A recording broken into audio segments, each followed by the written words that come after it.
$100 per stiff by J. Lloyd Conrich. There's a guy outside, wants to see you, Chief, Charlie Ward's assistant announced through the door. What does he want, Joe? I don't know. Says his business is confidential and urgent. Looks harmless, though, in spite of he drove up in a Rolls-Royce with the chauffeur. Well, send him in. Ward busied himself with a sheaf of morning mail and miscellaneous police circulars. Presently, a small, immaculate-looking individual with an apologetic, breathless air entered the room and approached the desk timidly. Silently, without even so much as a nod, he laid a newspaper clipping before the chief of police. Adjusting his glasses, Ward reached for the item and glanced through it hastily. A man killed at El Gatos Grade Crossing. El Gatos, November 1. The decapitated body of a man tentatively identified as J. Peter Peck, address unknown, was discovered by a company track walker early this morning on the Southwest Pacific Grade Crossing, half a mile south of the town of El Gatos. Local police believe that the man was killed sometime after midnight, possibly by the San Francisco milk train. Identification was established by a wallet containing papers of the deceased. Ward laid the clipping on his desk, rolled a bulbous wad of chewing tobacco into one cheek, and expelled it into a spittoon some 10 feet away with a resounding plunk, wiping his chin inexpertly with the back of a grizzled hand. He looked up and eyed his visitor interrogatively. I clipped it from last night's San Francisco Bulletin, the latter explained quietly. I drove practically all night so as to be here this morning. You're a relative? The stranger smiled weakly and placed a pair of painfully thin hands on the desk, as though to steady himself. Well, no, not exactly. That is, somewhat, he answered obscurely. Charlie Ward eyed the little man curiously. Come again, please. Well, it's this way. Slipping nervously to the very edge of a convenient chair. There appears to have been a slight error made. The clipping is somewhat inaccurate. Sure. Half the stuff you see in the papers these days is cockeyed. Them guys never get anything straight. I always tell my wife, you gotta believe only 10% of what you read, and doubt that. The stranger smiled thinly. Precisely.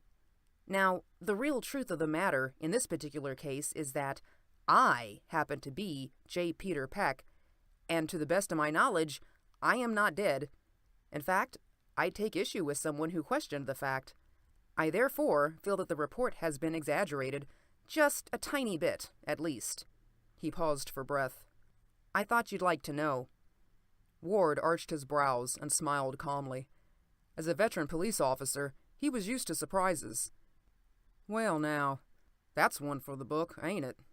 Rather. So, if you're the guy that's supposed to be downstairs on ice, Ward supplemented, fumbling in a drawer of his desk, how come we find this here wallet, with your name all over the papers inside, on him? Mr. Peck glanced at the wallet. Very easily explained, he answered. I was held up last Monday evening in San Francisco. The wallet and papers it contains were among the things taken from me. Incidentally, there were several thousands of dollars in the wallet when I last saw it. Ward whistled softly. How much? About $2,400. That's a lot of dollars. It would keep a man in cigars for a day or two.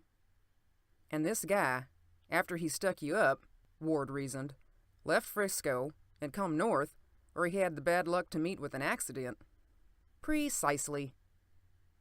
What'd he look like? There were 2 of them. One had red hair, and his left ear was missing. The other was short, about my size, I would say. Rather thin, with a small, black, straggly mustache and swarthy skin. I should judge he were either an Italian or possibly a Spaniard. The second one fits this guy on ice. Want to take a squint at him? Mr. Peck jumped to his feet. I'd be delighted, he said with what sounded to Charlie Ward like unwarranted glee. Ward picked up a flask of corn whiskey and slipped it into his hip pocket. I warn you, he cautioned as he rose. This guy's pretty much worked over in spots. A train went through him, you know. Some people get goose pimples looking at them kind of things. I'll risk it. The pair left the office and descended a flight of steps. At the end of the dark corridor, Ward led the way into a basement room. Upon one of the 2 marble slabs in the center of the room lay a sheeted corpse. Ward pulled the shroud back, revealing a horribly mangled body. Mr. Peck leaned over the corpse, revealing none of the repulsion that Ward was sure he would exhibit. Yes, that's unquestionably one of the men who held me up, the little man said quietly. I'd know that face anywhere. What there is left of it. Seems to be quite dead, doesn't he added, wryly. Quite, Ward mimicked, wondering at the same time what strange complex could cause a man of Mr. Peck's evident refinement and good breeding to jest under such circumstances. The little old man leaned over the corpse again. Odd marks on his face, aren't they? He observed. Huh? Ward seemed startled. I said those were odd marks on his face, Mr. Peck repeated. Ward's face clouded, and he stepped closer to Mr. Peck. It's funny you should notice them red blotches, Mr. Peck, he said. I've been kind of wondering about them myself. The 2 men eyed one another for a moment of tense silence and marked suspicion. Why? Mr. Peck asked abruptly. Ward scanned the little man's face with an air of uncertainty. Do them marks mean anything to you? He finally asked, his voice tinged with caution. Mr. Peck made no immediate answer, but turned and leaned closer to the corpse, examining the faint red blotches on the cheeks with more care than he had first taken. To the casual observer, that is, to the layman, he said, removing his glasses and facing Ward, it might appear that the deceased was suffering from a mild case of measles. He paused, glanced at the corpse again, then turned once more to Ward. But, to the trained eye, I would say that this man has received a shot of xethylene canopus into his system. A shot of what? The name means little. Xethylene canopus is a drug, not rare, not common, but violently poisonous.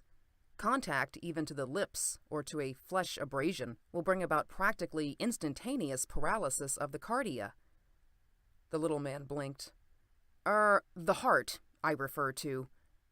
Xethylene invariably leaves its mark, as you perceive, in the form of faint red blotches on the cheeks. He thumbed in the direction of the corpse. Putting the diagnosis into simpler words, this man has been poisoned.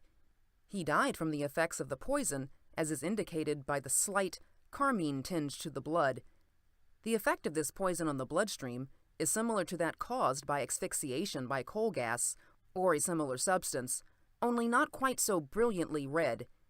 If this man had died as a direct result of injuries received by the train passing over his body, the blood would be darker, almost purple. Offhand, I would say that the train passed over his body some several hours after his death. Depending upon the determination as to whether the poison was self-administered or otherwise, will settle the question as to whether you have a suicide or a murder case on your hands. Ward stared into the little man's eyes in astonishment. Say, he interrupted, who are you anyhow? Mr. Peck smiled benevolently. My name, he explained, you already know. I happen to be deeply interested in criminology. It's been an avocation of mine for many years. My speciality is toxicology. Toxicology,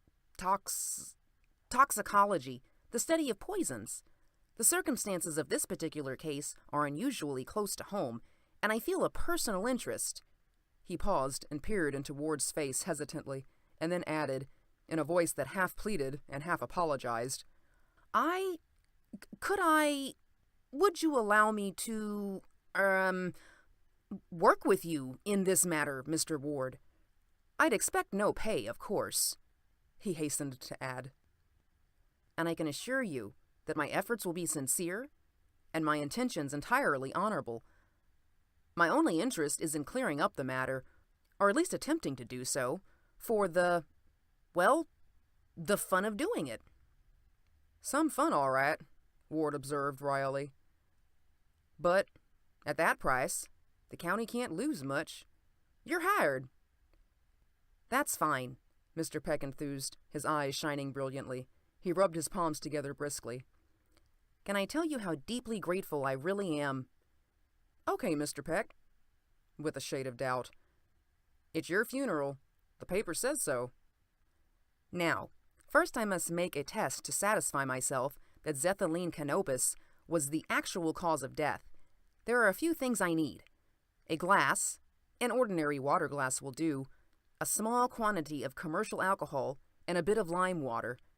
My chauffeur will get the latter two, if you'll supply the glass. Please notify him." Ward hesitated, as though doubtful about leaving this unusual person alone in the morgue, but finally assented. A few minutes later, he reappeared with the glass, followed almost directly by the chauffeur with the alcohol and lime water. "Thank you, Christian," Mr. Peck said in the chauffeur's direction. "You may wait in the car." Ward's eyes followed the chauffeur as he left the room.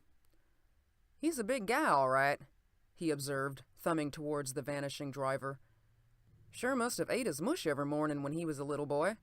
Look like he's about 6'6". 6'6" and 1/8 in his stocking feet, to be exact," Mr. Peck corrected. "Before meals, he weighs 288, and after meals, 298. "Wouldn't want to run into him on a dark night." "Hardly," Mr. Peck agreed. "When he first came to me, he applied for the position which he now holds under the name of Mike Dennis, and explained that he generally answers to the intimate and thoroughly quaint cognomen of Butch. But I changed that to Christian. Of course, Butch is more in keeping, but I do believe that Christian adds to his dignity in spite of his ears." "Don't you think so?" Ward grunted vaguely. "I have it on good authority that he put Mr. Dempsey to sleep one evening about 15 years ago in an amateur boxing meet." Mr. Peck's eyes sparkled as he glanced up from his work for a moment. "Unfortunately, I happen to be worth several $1,000,000. There have been 2 attempts to abduct me. Christian makes an excellent bodyguard as well as chauffeur. Not much intellect, but most conscientious, and as faithful as an old watchdog. I've had him with me 22 months now, and to date, he's uttered not more than 22 words. Except, of course, when I speak with him. A handy person to have about. Most handy."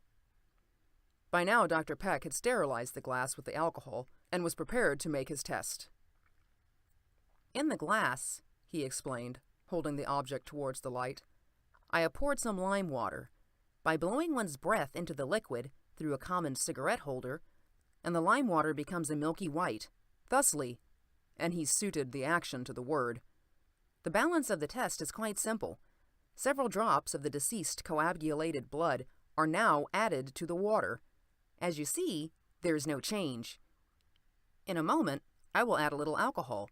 If the lime water clears and becomes colorless again, and shows indication of a volatile oil on the surface, you may rest assured that xethylene canopus exists in the bloodstream. Although the test is simple, the chemical reaction is rather involved, being a combination and then a dissemination of structural heretexe and third power fincus. I shall not therefore bother you with its details. Suffice to say, the test is infallible and conclusive."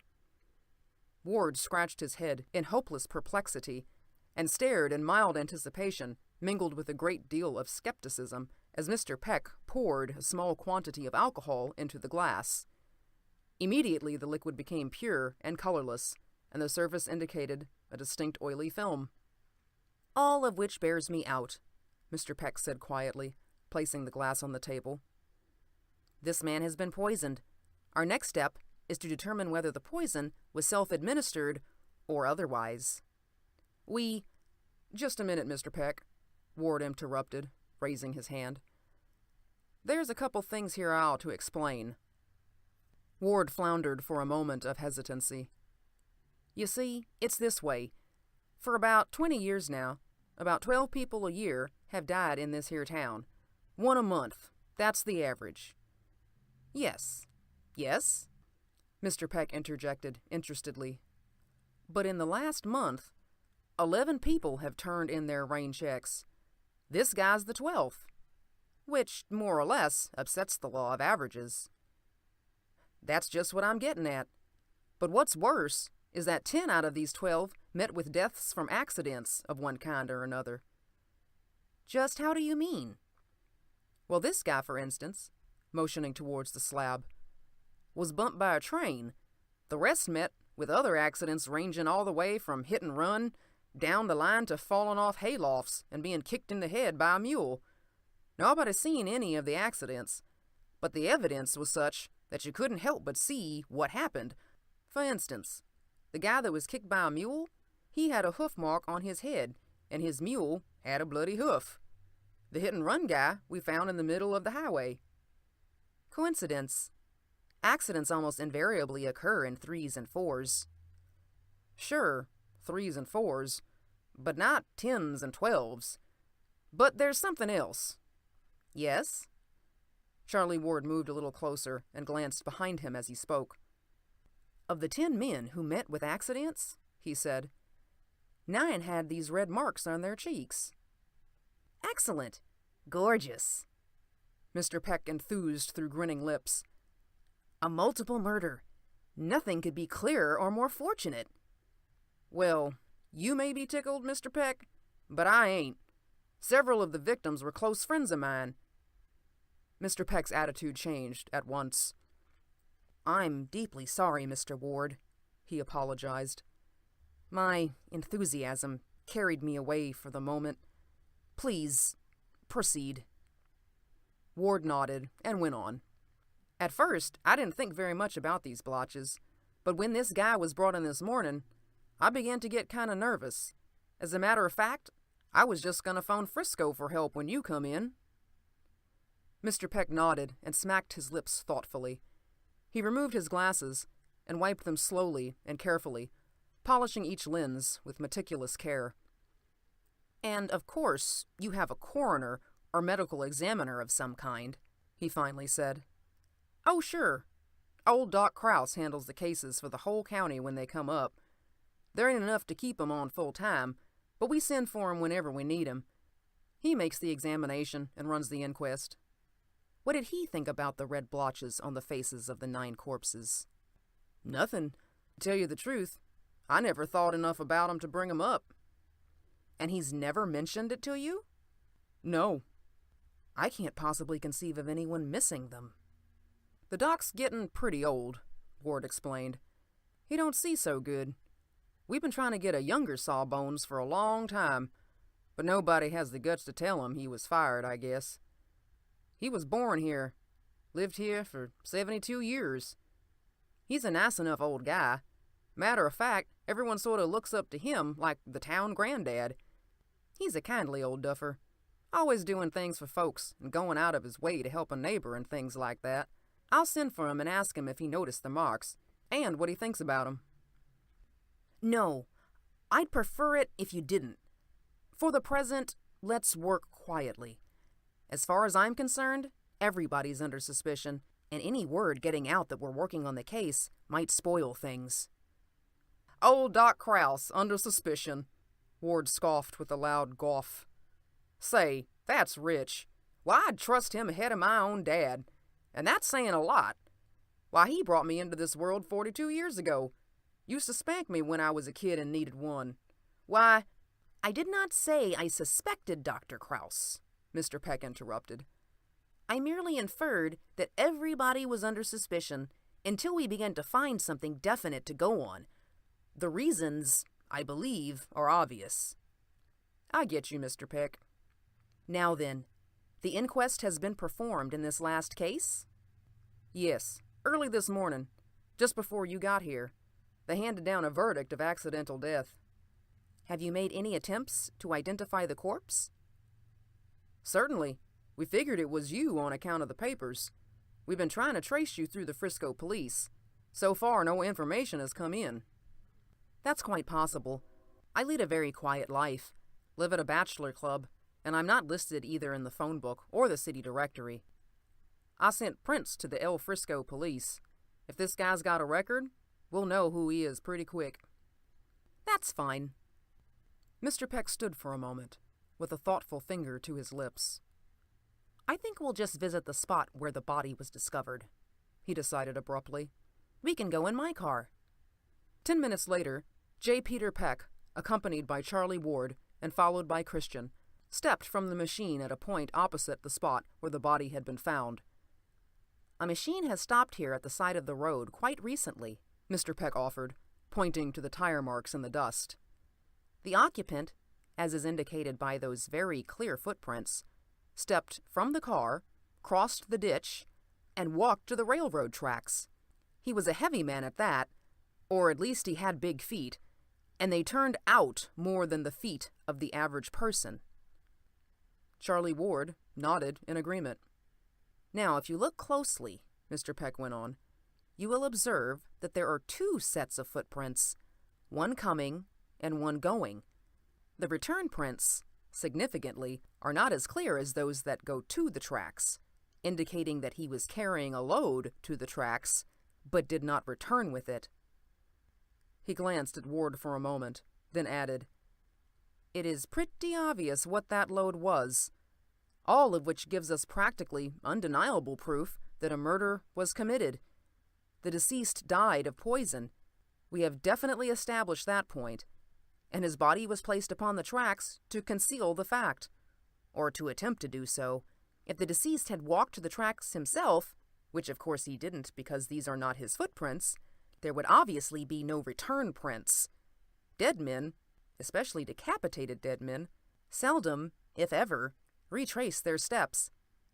He paused for a moment of conjecture. "We'll take plaster casts of the footprint, as well as the tire marks. Will you attend to that, Christian? I believe you'll find sufficient plaster of Paris in the tool compartment." Christian set to work, and Mr. Peck and Ward retreated to the machine. When Christian had completed his work, the trio returned to headquarters, Mr. Peck leaving again to do a little thinking. 2 hours later, Mr. Peck entered Charlie Ward's office again and eased himself into a chair. "I have an idea," he informed Ward, "that the apprehension of the murderer is but a matter of moments. As a matter of fact, I can put my finger on him in 10 minutes, should I care to." "You can put your finger on him right this minute if you want to," Ward supplemented, taking his feet off the desk and flipping a cigarette butt through the window. "How so?"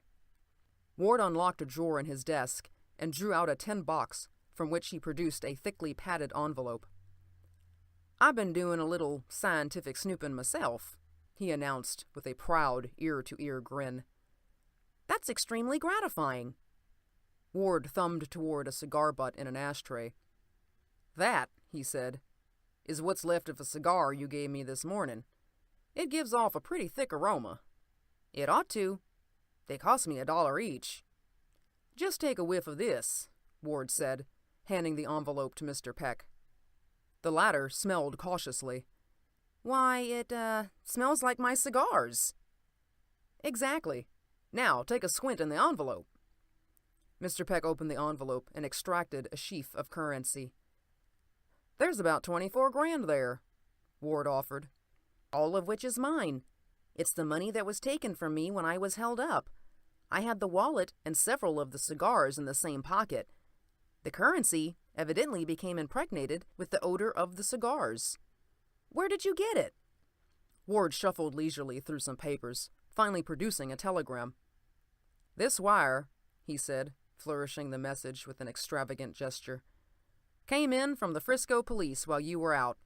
Says the guy downstairs on ice is Dominique Diaz.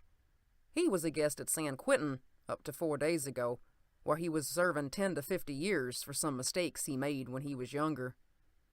Mr. Peck nodded interestedly. "It also says that when he so rudely walked off the premises without stopping to say goodbye, he was with a red-headed monkey minus one ear that answers to the name of Mike McSweeney." "I see." "Mr. McSweeney had the bad taste to try to stick up our local drug emporium about half an hour ago. and he is now incarcerated in your Bastille." "Right, and he had your dough on him." Ward sat back in his swivel chair, hooked his thumbs into the armholes of his vest, and beamed. "Well, I guess that makes it pretty clear, eh, Mr. Peck? Diaz, the dead pigeon, and this guy McSweeney take it on the lam from the big house. They stick you up, then blow north and land here. They're going to split, but McSweeney's a pig. He wants the works. So what does he do? He croaks his pal." Ward cocked his head and extended his hands, palms outward. "Okay?" Mr. Peck scratched his chin thoughtfully. "Well, fairly so," he answered without enthusiasm. "I'd like to see this McSweeney person." A moment later, a very sullen and defiant Mike McSweeney was ushered into the room. "Turn around, slowly," Mr. Peck ordered. The man sulked. With a little persuasion, he finally did as he was told. "Now, take off your shoes." "Say, what is this? A racket?" the prisoner snarled. "That will be all," Mr. Peck murmured after a hasty inspection of Mr. Sweeney's feet. "You may return him to his cell, and unless you care to have him prosecuted for his attempted robbery of the drugstore, you may just as well notify the warden at San Quentin to come up and get him. His list of crimes, I'm sorry to say, Ward, does not include the murder of Dominic Diaz." Why, it's as plain as the nose on your face," Ward spluttered as McSweeney was led from the room. "The cigar-smelling currency—" "You've tried too hard," Mr. Peck interrupted. "Very hard, in fact. Your efforts are indeed commendable, and I do say that your deductions are plausible. But the fact remains that Mr. Sweeney is not the man we are looking for." "Well, couldn't have McSweeney poisoned him and then thrown his body on the tracks?" "He could have," Mr. Peck conceded. "But there would be no object in attempting to conceal his method of killing his confederate. Besides, he is not mentally equipped to think of such things. Offhand, I'd say that his IQ is that of an 8-year-old boy. Remember also that we are looking for a man, or possibly a woman, who has killed several persons within the past 30 days, using the same method, that of the injection of xylithine canopus. McSweeney couldn't have killed any of the others, for the very simple reason that he has been behind bars up to 4 days ago." Mr. Peck raised his hand to silence Ward. "In addition, Mr. Ward, please remember that I have a motor car full of footprint casts. Even in his bare feet, which you saw with your own eyes, he'd overlap those prints a half-inch around. That's why I had his shoes removed. Also, you recall that the man who carried Diaz's body to the railroad tracks possessed feet that pointed outward. McSweeney is decidedly pigeon-toed." Mr. Peck raised his hands, palms upward, and then dropped them to his chubby knees with a sharp slap. "Now how clear does your case appear?" Ward grunted and stared out of the window. "On the other hand, Mr. Ward, as I stated before, and now repeat, I can put my finger on the murderer within 10 minutes, should I care to." "Who is it?" "I'll tell you later. There are 1 or 2 points I must clear up before I order the arrest. I'd like to drop in and have a talk with Dr. Krauss first. I believe he can furnish what little information I require." "This is Mr. Peck. Dr. Krauss?" Ward said as the pair entered the doctor's study 10 minutes later. "It's a pleasure," Mr. Peck conceded coolly. He drew a newspaper clipping from his pocket and handed it to Dr. Krauss. "To settle an argument, would you read this and give me your opinion?" The doctor read the clipping through hastily.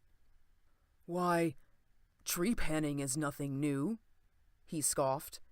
"The ancient Egyptians practiced it successfully 5,000 years ago. They—" "Never mind," Mr. Peck interrupted sharply. "I don't care a rap if the practice is new or old." He glanced sharply at Ward, who stood gaping in astonishment, then back at the door. "The point is, Dr. Krauss, how does it happen that you are able to read fine newsprint, and yet, while performing autopsies on 9 different corpses, You miss the fact that each of those persons had died from a shot of xethylene canopus, as was clearly indicated by the red blotches on the face of each individual victim. I'm afraid I don't quite follow you, Mr. Peck, he said smoothly. That likewise makes little difference. I also note that your toes point out considerably more than the toes of the average person. Your remark, Mr. Peck, is not alone vague, but makes no sense. At least not to me. Ward intervened with a snort. You're crazy, Peck, he asserted heatedly. I tell you, I've known Dr. Krause all my life. I'll vouch for him. Mr. Peck silenced Ward with an impatient gesture. Then turning again to Dr. Krause, he said slowly and clearly, enunciating each word with care and precision. There has been a murder committed, Dr. Krause. As a matter of fact, there have been several murders, but I refer to one in particular. That of one Dominic Diaz, an escaped convict. Diaz died from xethylene canopus poisoning. Later, his body was placed on the railroad track to make it appear that he had been killed by a train, and to conceal the fact that he had been poisoned. Yes, I am aware of the incident, Dr. Krause answered evenly. I performed the autopsy, but...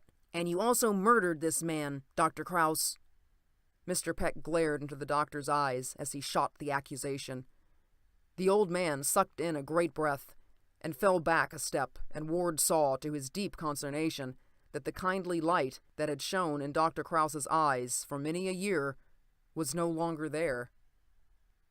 The tire marks that we found on the road near the scene of the train accident, Dr. Krause, Mr. Peck continued, were made by your car. In addition, Dr. Krause, the poison was administered most carefully and professionally with a hypodermic needle. Only a physician, or one skilled in the use of such an instrument, could so inject a poison as delicate and as deadly as xethylene canopus. Obviously, because of the fact that you yourself were the autopsy surgeon, and because no other person in the county is familiar with such matters, you estimated your chances of detection as being extremely small. But... Peck hesitated for a split fraction of a second. "Drop that!" he shouted, pouncing on the aged physician and slapping a small glass vial from his hand. But his action was just an instant too late. For the next moment, the old man slumped to the floor. Through eyes already dimmed by the instant action of the deadly poison, he peered up at Ward. I'm sorry, Charlie, he breathed softly as Ward dropped to his side. After all these years, I've brought disgrace to our midst. Ward, panic-stricken and terrified, looked up at Mr. Peck, who stood, frowning down at the pair. There is nothing we can do, Ward, he said quietly. Look closely. The red blotches are already forming on his cheeks. Just hold him another 10 seconds. Presently, Ward settled the body of the old man back to the floor. Then he rose and faced Mr. Peck. I can't believe it, he murmured, looking away. I just can't believe it. I can't see why he should have done it. There wasn't any reason for it. But there was a reason for it, Mr. Peck asserted confidently. Through various channels, I discovered this morning that Dr. Krause was deeply involved financially. His circumstances were desperate. It was vitally important that he raise $2,000 at once. But I can't see how his killing anybody could have brought him any money. You forgot, Mr. Ward, Mr. Peck elucidated with a wry smile, that Dr. Krause was not a permanent employee of the county. He was retained, as needed, to perform an autopsy and preside at the inquest. For these services, he was paid at the rate of $100 a case. 12 inquests at $100 each comes to $1,200, or at least it did when I studied mathematics as a small boy. Now, Mr. Ward, is the motive clear? Ward nodded. The doctor needed $800 more, Mr. Peck concluded. But for a strange set of circumstances which brought me here, you, Mr. Ward, might have been his next victim. End of $100 per stiff by J. Lloyd Conrich.